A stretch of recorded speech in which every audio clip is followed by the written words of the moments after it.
In May 2026, Australia announced one of the biggest changes to property investment in a generation. For decades, property investors could access the same major tax advantages whether they bought a new home or an existing one. The government changed that. Its goal was simple: stop rewarding investors for competing over existing homes and start directing that money toward building new ones. For established homes bought after budget night, investors would no longer be able to use rental losses to reduce tax on their wages.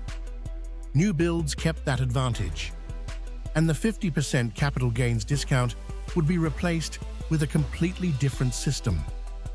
Less than 3 months later, two of Australia's largest banks reported something remarkable.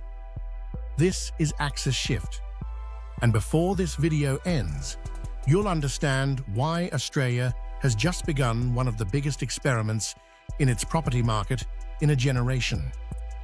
Westpac applications down 20%, CBA down 15%. Investor applications fell even harder. National Australia Bank reported the same pattern, a 15% drop of its own for the same quarter. 3 banks, different customers, same signal. The policy hasn't even fully taken effect yet. Capital is already reacting to it. Here is what makes this more than a headline about falling loan numbers. The design of the policy was more specific than most coverage suggested. Australia was not simply removing a tax break for property investors. In 2025, 83% of new investor loans went toward existing properties, not new construction. The government's bet was this: if investors keep bidding on the same stock of existing homes, prices can rise. Supply does not.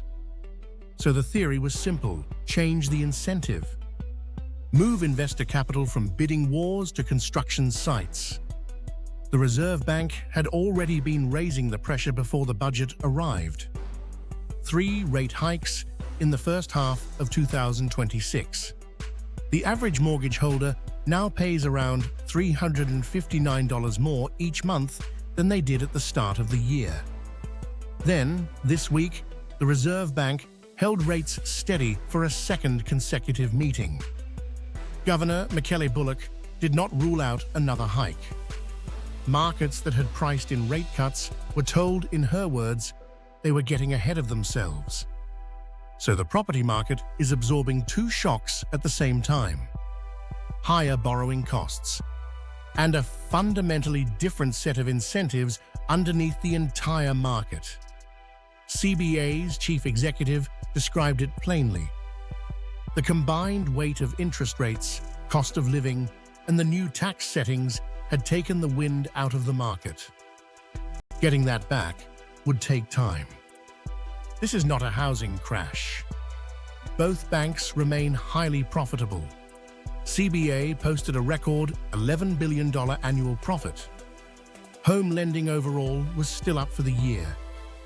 This is something more specific: a live experiment in what happens when a government deliberately changes who property investment is designed to reward. Not everyone reads it that calmly.